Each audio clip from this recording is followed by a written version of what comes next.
सुमित कांपते हुए ठंड में घर के भीतर आता है और आते ही अपनी पत्नी सुनीता से कहता है, सुनीता, जल्दी से लकड़ी जला दो, बहुत ज्यादा ही ठंड लग रही है। आज तो मालिक ने मानो खून ही चूस लिया हो। बहुत ज्यादा थक गया हूं, ठंड से हाथ पैर काम ही नहीं कर रहे। अजी, लकड़ी कैसे जला दूं जब घर में जलाने के लिए लकड़ियां ही नहीं हैं। आज पिताजी की तबीयत सुबह से बहुत ज्यादा खराब है। मैंने उन्हें कई बार बोला है कि ठंड में ठंडे पानी से ना नहाया करें, लेकिन वह मेरी एक नहीं सुनते। बीमार होने के कारण आज वह लकड़ियां लेने गए ही नहीं। पुराने जमाने के लोगों को जितना भी समझा लो, वो समझते ही नहीं है। अरे हम गरीब हैं तो क्या हुआ, हमारे घर में चूल्हा है और हम लकड़ी से आग जलाकर पानी गर्म करके नहा तो सकते हैं ना। लेकिन पिताजी तो सुनते ही नहीं। इस कड़कड़ाती ठंड में ठंडे पानी से नहाना उनकी सेहत के लिए कितना खतरनाक है, ये बात उनके समझ में क्यों नहीं आती। हर साल भी यही परेशानी होती है। सुमित भी अपने पिता की चिंता कर रहा होता है कि तभी हरिलाल वहां पर आते हैं और सुमित से कहते हैं, सुमित बेटा, इतनी चिंता मत कर मेरी। ये सर्दी जुकाम तो कुछ दिनों में ठीक हो जाएगा। तेरा बाप बहुत सख्त जान है, इतनी जल्दी उसे कुछ नहीं हो सकता। ये तो मेरी तबीयत खराब देखकर बहू ने मुझे लकड़ियां लेने के लिए जाने ही नहीं दिया। तभी वहां पर खांसते हुए सोनू आता है और कहता है, अब तो ठंड भी बहुत हो गई है और पिताजी भी आ गए हैं। अब संदूक में से रजाई निकलवा दो ना। जी हाँ, ठंड बहुत ज्यादा हो गई है और चादर से ठंड खत्म नहीं होती है। वैसे भी चादर बिछ चुके हैं। हमारे घर में एक ही तो रजाई है, उसे निकाल लेते हैं। कम से कम पूरा परिवार उसे ओढ़कर सो तो पाएगा। अब सुनीता और सुमित दोनों मिलकर उस संदूक को खोलते हैं जिसके अंदर रजाई रखी हुई थी। जैसे ही उन्होंने संदूक को खोला, उसमें से 2-4 चूहे निकलकर इधर उधर भागने लगे।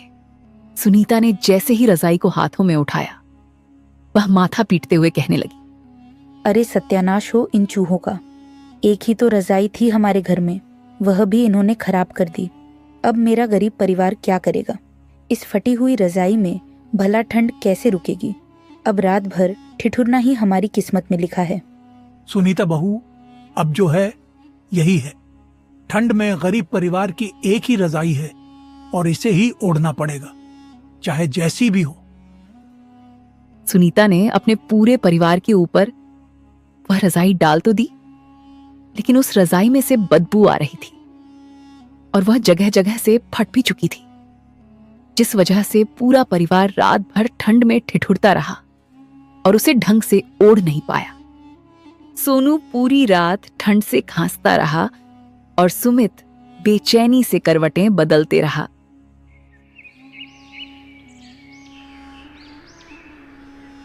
तभी अगली सुबह गांव का गोपाल, जो कि सुमित का दोस्त था, भागते हुए आया और कहने लगा, जल्दी चल सुमित, गांव के जो जमींदार है ना, उनके यहाँ बेटा पैदा हुआ है, इसीलिए वह गरीबों को मंदिर के बाहर रजाई कंबल बांट रहे हैं। तू अपने परिवार को भी लेकर चल, तेरा नंबर भी आ जाएगा। हो सकता है तेरे पूरे परिवार को अलग अलग रजाई मिल जाए। अगर ऐसा ना भी हुआ तो पूरे परिवार के हिस्से में एक रजाई तो आ ही जाएगी। सुमित यह बात सुनकर बहुत ज्यादा खुश हो जाता है और उसके बाद वह अपने पूरे परिवार को लेकर जहां जमींदार जी मंदिर के बाहर रजाई कंबल बांट रहे थे, वहां पहुंच जाता है। जिसके बाद पूरा परिवार ठंड में लाइन में लग जाता है। लेकिन मौसम की मार थी या प्रकृति का अत्याचार की तभी जोरों से बारिश होने लगती है और उसका पूरा परिवार बारिश में भीगने लगता है। सोनू ने कांपते हुए कहा, माँ, बहुत ज्यादा ठंड लग रही है। इतनी ठंड तो हमारी उस झोपड़ी में भी नहीं लगती, जिसमें जगह जगह छेद हो रहे हैं। माँ, कुछ करो ना। बेटा, बस थोड़ा सा इंतजार कर ले। जैसे ही हमारा नंबर आ जाएगा, हम रजाई लेकर यहाँ से चले जाएंगे और उसके बाद उस रजाई के अंदर हम आराम से सोया करेंगे। वह लोग काफी देर तक बारिश और ठंड में खड़े रहते हैं और जब तक उनका नंबर आता है किस्मत से एक ही रजाई बचती है और जमींदार वह रजाई सुमित के परिवार को दे देता है। रजाई देख सोनू बहुत ज्यादा खुश था और अपनी झोपड़ी में रजाई के साथ आकर वह अपनी माँ से कहता है, माँ अब हमें किसी भी तरह की कोई परेशानी नहीं होगी और हमारा पूरा परिवार एक रजाई के अंदर सोया करेगा। अब तो हमारी ठंड बहुत आराम से निकल जाया करेगी। हाँ मेरे बच्चे, तूने बिल्कुल ठीक कहा। अब हमें किसी भी तरह की कोई परेशानी नहीं होगी। पूरा परिवार बहुत ज्यादा खुश था और उस रात ठंड में एक ही रजाई में पूरा परिवार बहुत आराम से और खुशी से सोता है। सबको बहुत सुकून की नींद आती है। सुबह जैसे ही सुनीता उठती है तो वह सुमित को काम पर जाने के लिए उठाती है। अजी उठ जाइए, सुबह हो गई। आपको काम पर नहीं जाना है क्या? अरे सुनीता, सोने दो। बहुत दिनों के बाद तो इतनी गर्मी में नींद आई है। सोच रहा हूं छुट्टी कर लूं। इतना आलस करना भी अच्छा नहीं होता। छुट्टी करने के बारे में बिल्कुल भी मत सोचिए। अगर आप छुट्टी करते हैं तो आपकी तनख्वाह कटती है और हमारे सोनू की पढ़ाई में दिक्कत आती है और फिर पिताजी की दवाइयों का भी तो देखना है। चुपचाप उठ जाइए और काम पर जाइए, वरना मैं इस रजाई पर पानी डाल दूंगी और उसके बाद वह हफ्ते भर तक नहीं सूखेगी। सुमित यह बात सुनकर डर जाता है और चुपचाप उठकर काम पर चला जाता है। वही हरिलाल दोपहर में लकड़ियां काटने चला जाता है और सोनू सुबह स्कूल चला जाता है। अभी तो घर पर कोई नहीं है, क्यों ना मैं रजाई बाहर धूप में डाल दूं। इस बहाने यह थोड़ी ठीक हो जाएगी। वैसे भी इतनी मेहनत से मिली है, थोड़ी देर धूप में रहेगी तो इसकी नमी दूर हो जाएगी और यह और भी आरामदायक लगेगी। सुनीता यह बोलकर अपनी रजाई को बाहर रस्सी पर धूप में डाल देती है ताकि उस पर थोड़ी सी धूप लग जाए और सुनीता घर के काम करने लगती है। थोड़ी देर के बाद सोनू आ जाता है और उसका भी खेलने की वजह से रजाई पर ध्यान नहीं जाता और सुमित आकर खाना खाता है और वह भी रजाई के बारे में नहीं पूछता। रात के समय जब सोने की बारी आती है तब हरिलाल ने कहा, अरे बहू, रजाई कहाँ है? रजाई तो लाओ, उसके बिना तो हमें नींद नहीं आएगी। वैसे भी वह रजाई कहीं नजर नहीं आ रही। पिताजी, मैंने वह रजाई धूप में रख दी थी ताकि वह थोड़ी ठीक हो जाए। मैं अभी लेकर आती हूँ। सुनीता जैसे ही बाहर उस रजाई को देखने के लिए जाती है तो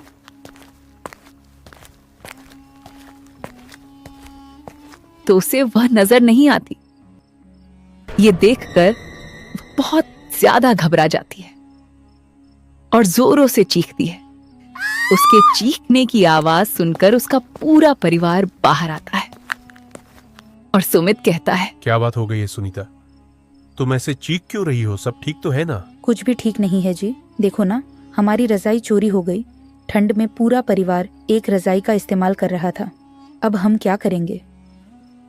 सुनीता बहुत ढूंढती है पर उन लोगों को वह रजाई नहीं मिलती।